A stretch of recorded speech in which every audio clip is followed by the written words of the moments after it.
자, 안녕하세요. 유니브 클래스 입시 이야기 윤여정입니다. 자, 이제 중간고사가 끝나서 친구들도 그다음에 부모님들도 지금 내신에 대해서 한참 관심이 있고 민감할 시기예요. 자, 오늘은 우리가 이 내신 등급을 대학에선 좀 어떻게 반영을 하는가에 대한 얘기를 좀 해보려고 합니다. 내가 갖고 있는 내신 등급 하나, 전교과면 전교과, 주요 과목이면 주요 과목, 요거 하나를 가지고 모든 대학의 입시 결과를 분석하고 우리 아이는 안 되겠네?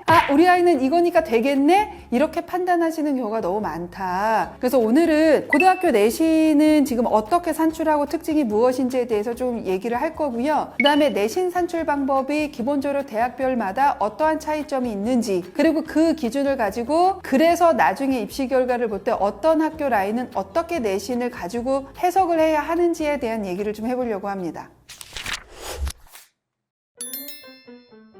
지금 제가 사례를 하나를 가지고 왔는데 보시면 교과가 있고요, 과목이 있습니다. 이 둘 다릅니다. 보통 우리가 어떤 대학에서 국영수과 또는 국영수사 또는 전교과를 본다라고 얘기를 할 때는 이 교과에 있는 과목이 기준이다 이렇게 알고 계시면 되고요. 그 세부적인 과목은 또 달라진다라고 봐두시면 될 것 같습니다. 자, 보통 단위수는 다들 아시겠지만 1단위는 고등학교의 경우에는 1시간에 50분, 그 50분을 1단위로 보시면 됩니다. 4단위라고 하면 그 50분짜리 1단위를 주당 4번 수업이 있다. 그냥 이렇게만 이해하시면 되는 게 1단위고요. 그 다음에 이 아이가 받은 원점수, 그 다음에 그 과목의 평균, 그 다음에 표준 편차가 있습니다. 기본적으로 이 원점수와 과목 평균, 표준 편차를 가지고 학생부 종합전형의 경우에는 이 학교가 일반고 중에서도 어느 정도 하는 일반고이군, 또는 이 학교는 전사고의 어느 학교 라인 정도 되고 있군, 이런 것들을 좀 판단하기 쉬운 게 요 세 파트다 이렇게 보시면 될 것 같고요. 옆에 보면 성취도, 그 다음에 수강자 수, 그 다음에 석차 등급 이렇게 되어 있습니다.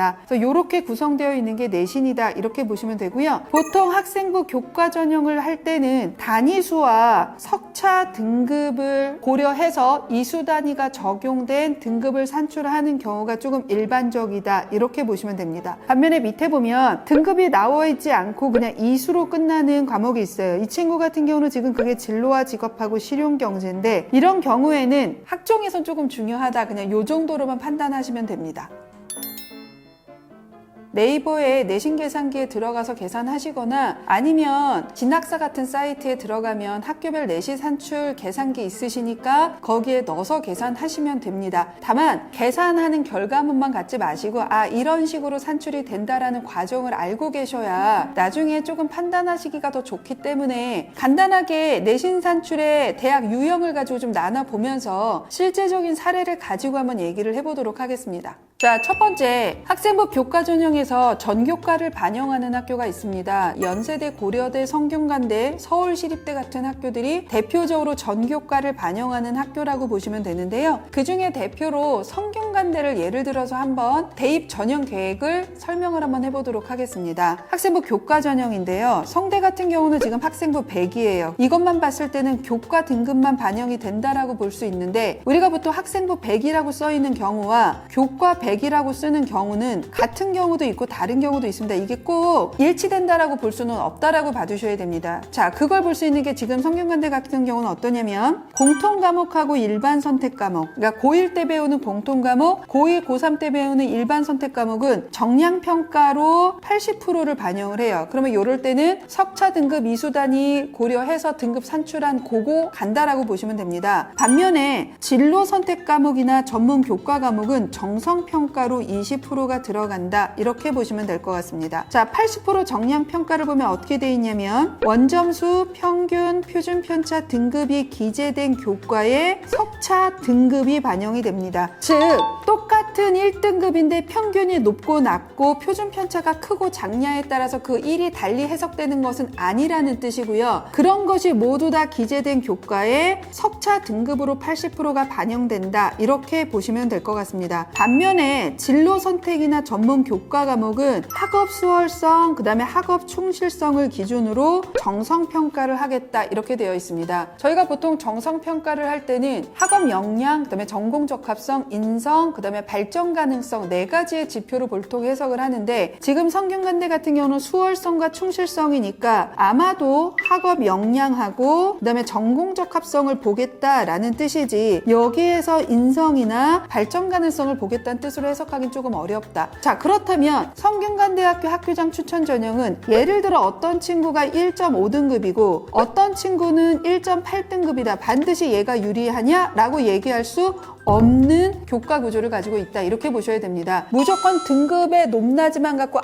얘는 성대 되겠어? 얘는 성대 안 되겠어? 이렇게 얘기할 수 있는 구조가 아니다. 이렇게 이해를 해 주셔야 됩니다. 두 번째 케이스는 주요 교과라고 할 때 우리가 문과는 국영수4, 이과는 국영수과라고 하는데 그것이 아니라 문이과 모두 국영수4과 교과를 반영하는 대학들이 있습니다. 대표적인 대학이 서강대, 중대, 이대, 그다음에 건대, 숙대 같은 학교들이 대표적인 학교인데요. 그중에서 오늘은 서강대 교과 전형에 대한 대입 전형 계획을 한번 보면서 해석을 한번 해보도록 하겠습니다. 자, 서강대 지금 보면 학생부 교과에서 90%를 반영하는데 최고점은 900점이고 최저점은 0점이에요. 보통 최고점이 900점이어도 기본 점수를 주는 학교들도 있어요. 400점 아니면 500점. 이런 식으로 최저점이 0점이 돼버린다면 등급 간의 격차가 조금 더 클 수밖에 없다. 이렇게 보시면 될 것 같고요. 그 다음에 두 번째 학생부 비교과가 있네요. 자, 우리 교과 전형에서의 학생부 비교과는 출결 내지는 봉사 또는 출결과 봉사를 반영합니다. 비교과라고 해서 우리가 창체나 세특을 보겠다는 뜻은 아닙니다. 논술이나 교과에서 교과 70에 비교과 30 이런 식으로 되어 있다라고 할 때 비교과는 출결만 보거나 출결 봉사를 보는 경우가 대부분이다 이렇게 보시면 되는데 그것도 10%가 들어간다. 최고점과 최저점은 역시 0이기 때문에 어느 정도 영향이 있겠다라고 봐주시면 될 것 같고요. 정량평가다 이렇게 되어 있습니다. 자, 두 번째로 보면 등급이 기재됐다라는 건 교과목, 그 다음에 평균, 그 다음에 편차, 수강자 수, 성취도가 모두 다 반영이 되고 등급도 있는 과목이니 이거는 보통은 공통 과목과 일반 선택 과목이 여기에 들어간다라고 봐주시면 될 것 같습니다. 계산식을 자세하게 아실 필요는 없지만 봤더니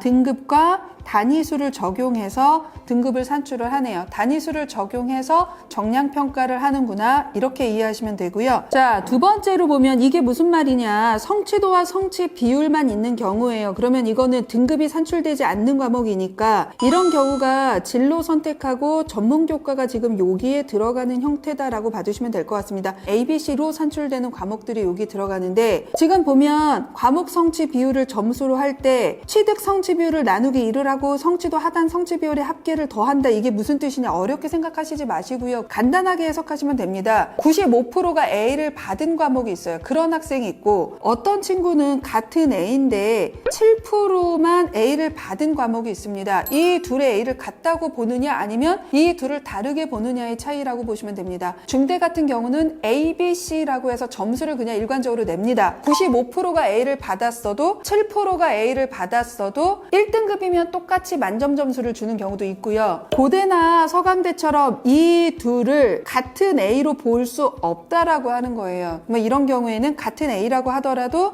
성취 비율이 낮은 A를 더 높은 점수를 주게 계산식을 하는 경우가 있다. 이렇게 보시면 될 것 같습니다. 그런 대표적인 학교가 고대랑 서강대다라고 보시면 돼요. 어려우시죠? 계산하시지 않으셔도 됩니다. 제가 지금 계산을 하라는 뜻은 아니고 대략적으로 이런 식으로 나올 때 이게 어떠한 의미를 갖고 있는지 정도를 알고 계셔야 우리가 뭔가 전략을 세울 때 그래서 이렇게 선생님이 전략을 세우셨구나 라는 것을 부모님들도 이해하실 수 있거든요. 그런 측면에서 그냥 말씀을 드리는 거다. 이것까지 계산하실 필요 없습니다. 저희도 그냥 내신 산출기에 넣고 돌립니다. 자, 이제 반면에 되게 특이한 학교 몇 개 학교를 좀 소개하려고 합니다. 첫 번째는 특정 상위 몇 개 과목만 반영하는 대학이 있습니다. 대표적으로 동국대, 명지대, 덕성여대, 서울여대 같은 학교들이 대표적입니다. 됩니다. 이 내 학교를 보실 땐 특히 고민하셔야 되는 게 같은 건동홍숙이나 광명상가나 성신, 동덕, 덕성 이렇게 라인으로 묶였을 때 특이하게 내신 등급이 매우 높은 입시 결과가 발표되는 학교들이에요. 그런 것을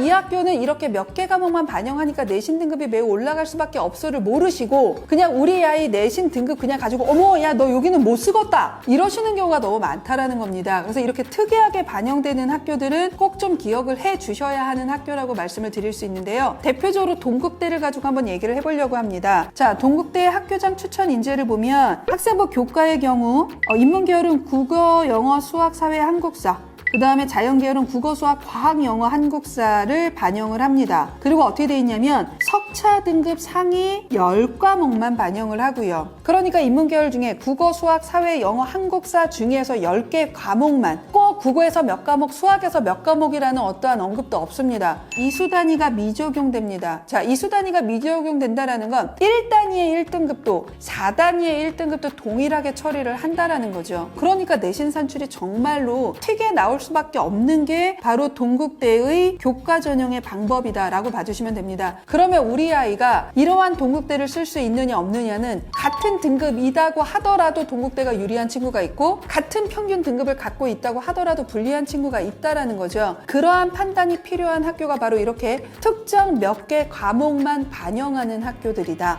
이렇게 알고 계시면 될 것 같습니다. 자, 반면에 솔직히 이 학교를 해야 하나 말아야 하는지 되게 고민을 했어요. 근데 올해 이 학교가 좀 워낙 특이하게 바뀌었는데 이 학교를 또 선호하는 친구들이 좀 있어서 한 번은 얘기를 해야 될 것 같아서 하고 넘어가야 될 것 같습니다. 올해는 정말 특이하게 바뀌었다라고 보시면 됩니다. 그래서 우수한 내 학기를 반영하고 그다음에 가장 잘 본 학기를 40%, 30%, 20%, 10% 순으로 그래서 가장 잘 본 거를 더 극대화시킬 수 있는 형태의 반영 비율로 바꿨다라고 봐주시면 돼요. 그래서 올해 고3 친구들 중에 가천대를 생각하고 이제 조만간 나오는 어디가의 입시 결과를 보실 때 그 산출은 요걸로 산출된 형태의 등급이다. 그러면 그 등급을 기준으로 해서 올해 입시를 전략을 세울 수 없다. 이거는 다른 영역이 됐다라고 봐주셔야 됩니다. 근데 이런 것들을 전혀 인지하지 않고 내 아이의 등급 또는 나의 등급만 가지고 이거를 모든 학교에 동일한 잣대로 넣고 판단을 하면서 나 이거 안 되겠네? 나 이거 되겠네? 이런 식으로 생각하시면 안 된다. 단순하게 교과 전형의 교과 산출 방법만으로도 대단히 이렇게 복잡하다. 그러니 입시 공부는 매년 하실 수밖에 없는 건데 그래도 최소한 이 정도는 아셔야 하기 때문에 기본 베이스 다음 버전으로 한번 준비를 해봤습니다.